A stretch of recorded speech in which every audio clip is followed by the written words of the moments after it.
So, first things first, Grace, how are you? I'm really good, thank you. It's very good to hear. So, before we jump into your music and what you've been doing lately, I'd like to go back to the beginning. Do you remember when you realized that music had an important meaning to you?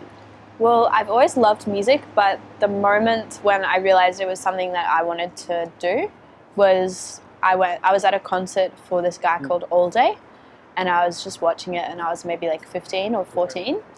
And yeah, I just like had a really crazy feeling in my stomach, and I couldn't stop thinking about it. And yeah, I had this like weird vision of being at airports with him. So I was like, oh, maybe I could tour with him. Like I've never thought of actually that I could do music as a job, but now I think I might be able to. So I started making music because of that. Okay. And then my first tour ever was with him. We've done heaps of tours together now. Yeah, because you've had a song with him as well. Yeah, we've made music together. So yeah. We'll get to that in a second. So before that, before the age of 15, what role did music play for you? I loved listening to music. It was like a bit of an escape, I think, or like a comforting thing when I was worried about other stuff. I would like put my headphones on and just like hide under my blankets, and I would just feel so much better. What would you listen to? When I started choosing my own music, I mostly listened to Lana del Rey and Florence and the Machine. Okay. Yeah, they were like the first artists that I like listened to. But I also loved Black Eyed Peas and Azalea Banks. Okay. Yeah. And what did these artists kind of, because they're all quite different as well, but what did they give you what made it feel comforting for you? I think they all just had very strong feelings to their music. Like Florence and the Machine makes you feel everything. Like and Lana Del Rey makes you feel like sad in a really nice way. And then Black Eyed Peas and Azalea Banks made me feel like confident. Yeah. And so when you start to, you go to the All Day show and you think, oh, I might be able to do this. When you start writing them, is it those kind of things that you try to put in your music? Yeah, I always try and make songs that feel something or make you feel or remember something. And that's kind of the only thing I try and do. Okay. So, yeah, it's like bottling up a feeling. So do you have to be in a specific mood then to write? Sometimes the songs you write aren't how you feel. It was like how you felt a year ago. I don't know why that is, but yes, it doesn't always feel the way I feel when I'm writing it. And when did you write a song that you were proud of?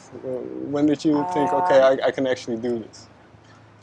I mean, it's the most recent time was like a month or two ago. I wrote a song that I'm like, oh, this is a really good song in LA.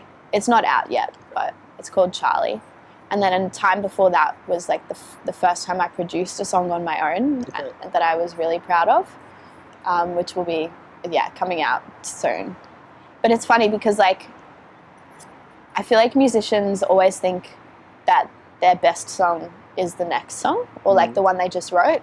So yeah. Well, that's interesting then. If we go to the first song you released, Suicide Blood, what do you think of that song now after kind of going through? I don't like it anymore. Okay. Yeah, because it was my first time recording and writing actually. And so I was very, I hadn't found my voice yet, I think, like my tone. I didn't really know what I wanted, so it was a bit of an experiment. But it was good for my first song, but now I don't like it. And obviously, at the time you were quite young, and then over the years you've grown as an artist. So, what would you say? Kind of, you mentioned finding your voice or finding. Was there a turning point for you when you felt like you were heading into the right direction? I think it was all just practice, and getting used to hearing yourself and trying different things in the studio. Yeah, I can't think of a specific turning point. I think it's just you might accidentally figure something out, or you might accidentally like record something or work with someone different, and then you learn something. And, yeah. What is let me ask this then. What is one of the kind of the main things that you've learned over the last couple of years about either songwriting or kind of what direction you want to go in? I love autotune. Okay. And reverb, and like figuring out what I want to hear on my voice was really good. But then also like some of my more recent songs, I've remembered that I'm actually an okay singer without that stuff. So it's just kind of depends on the song and what mood you're in. For a while I thought, I love autotune so much, I'm going to put it on every song. And then I realized that doesn't suit every song. So yeah. But that's interesting, because should I imagine you as someone who sits in the studio or in your own little space producing and pulling out sounds and stuff? Is that? Yeah, it is. Like at the beginning, that wasn't, well, at the very beginning, before I showed anybody my music, I was just making beats on my laptop. Okay. And then when I started making music to share, I was just singing because I didn't think I was good at making beats. And because everybody that was like way older than me, and it felt like everybody was more qualified than me. And they were, but like you don't need to be qualified to make music. So I've like just asked my friends lots of questions and realized that I actually am quite okay at it. And now I've like built that confidence in myself, and now that's like, I enjoy that as much as writing lyrics and melodies. Because I can imagine when you started just singing, did you miss kind of the tinkering with all the sounds? Yeah, I did. I really did miss it. But it was okay because I was so excited about all these new things that I was doing. So it's just like different seasons. Right. Yeah. So at the point where we are now, you can combine all those elements and kind of make something. Which I'm really excited about.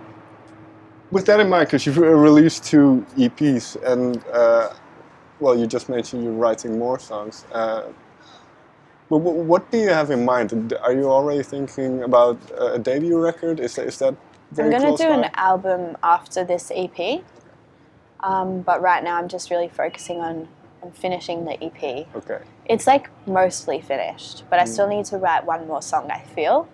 So yeah, I'm just trying to figure out that song now. And well, you had your first EP in 2016, then In the Sky was last year. The way you combine these EPs, should I see them as kind of snapshots of a time in your life? Or? Yeah, exactly. I think that's a really good way of putting it, because you can't go back and rewrite songs. Well, I mean, you can if you really want to, but I feel like they should be left as a reflection of that time and what you liked at that time and what you could do at that time and what you were listening to. And yeah, they're just like a moment. So if you listen to, and obviously you still perform the song, I suppose, Groceries, for instance, what do you hear when you think about this? Groceries reminds me of just like when I was, I mean, I probably wrote it like maybe 2 years ago. So I think I was about to move out of home, or I just moved out of home. So just reminds me of that feeling. Yeah. And I'm guessing it's a good feeling. Yeah, kind it's a good feeling. First time moving out. But when was the song written then? Was it written before you left house, or as you kind of started? I'm trying to remember. So because I wrote it in my hometown, but I moved to Melbourne, but I was going back and forth to work on music a lot. So I'm just trying to remember if it was just before I moved or when I had gone back to visit, but it was around that time. Because do you remember what kind of sparked that song? I think I was just in the studio with my friend Connie, and we were just like, I feel like writing, like I feel in a good mood, so let's just like make like a sunny song. And then we wrote it really quickly. We didn't think that we would, but yeah. And you mentioned you're from Brisbane, if I'm not mistaken, and then you moved to Melbourne. So is that a music decision as well?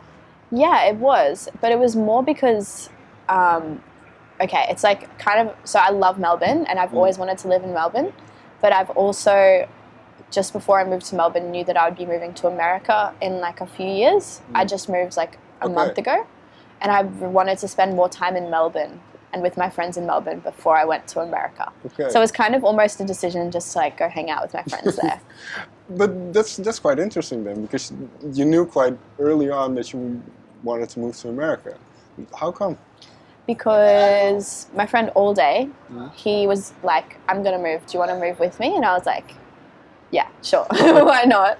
But I just needed to get my visa, which was kind of a long process. So, I'm sure, yeah. So yeah, I just thought I'd be in Melbourne for a couple of months while I was waiting for my visa, but it turned into like 2 years. But it's quite, because first you go to Melbourne, then you go to the US, and then you have this kind of trajectory that you had in mind for yourself. So can I assume that you're quite ambitious? Yeah, definitely. Like, I always, if I do something, I want to do it like so well, like 100%. So I was hoping / I knew that it would go well overseas, because I didn't want it just to be a little fun project. Like, I want it to be my job forever. So, so I really was giving it everything. So, and I don't really like the question, where do you see yourself in 5 years? But do you have a kind of a sense of what kind of career you want? I think as well as doing my own stuff, I want to write and produce for other artists. So hopefully in 5 years, I'll be like established for that as well. And people will be like, oh, Mallrat, she's like produced that song for Kanye or something like, and I'll like have some Grammys. Well, it's always a good dream. What is the appeal then of writing for others or producing for others? Just because I have so many songs that I don't put out. How come? So just because they don't feel right for me. And I was like, well, if they're not right for me, then I'm sure someone will like them. So that's why I want to do that. Do you know immediately if a song is for you or not? Yeah. Yeah, you do. There was UFO. When I wrote it, I thought someone else would want it. So I wrote it for somebody else because, I don't know, it's just like a different perspective of yourself. So it might not be like an autobiography or like, but it's still your truthful perspective and things that are happening in your brain. But yeah, I thought it would be good for somebody else, but then no one wanted it, and I was like, actually, I really like it. Well, because it's an interesting, UFO is an interesting topic in that sense. I believe you kind of looked at the world from kind of a otherworldly perspective. But that's also the song that you worked with All Day on. Yeah. So what was it like, kind of coming full circle at that point? It was really cool. We also did a few songs together before that for his album called Baby Spiders and Ultramarine. So it was like our third song together. And I've always wanted to do a song with him, but I didn't want my first songs to be like popular on the merit of a feature. Like I wanted to be able to like stand on my own. So I was waiting for the second EP to do that. Yeah. And I believe things that it's difficult always to tell, but I think it's going quite well for you in Australia. What have you found about the reception? What have you noticed about the reception of your music? In Australia or just everywhere? Everywhere, but in Australia in particular. In Australia, it's kind of crazy because it's doing so well in Australia, and I think that's because we have this radio station called Triple J, which is like a national radio station. Yeah, I know it. Yeah, and they've been super supportive, so I definitely have a lot to thank them for. Well, talking about moving to Melbourne then, what is the music, because I talk to musicians from Australia quite often, and then, so what is it like? Is it very amicable? Is it a very healthy... Yeah, there are so many, like, the suburb I live in Melbourne is called Brunswick, and it's the suburb in Australia with the most musicians in it. Like, they did a poll, and it's like, all the musicians live in Brunswick, basically. So it's kind of crazy, like, everybody who works at the cafe makes music that I love, like the cafe near my house, and like so many bands have songs like named after streets that I live on and like or near.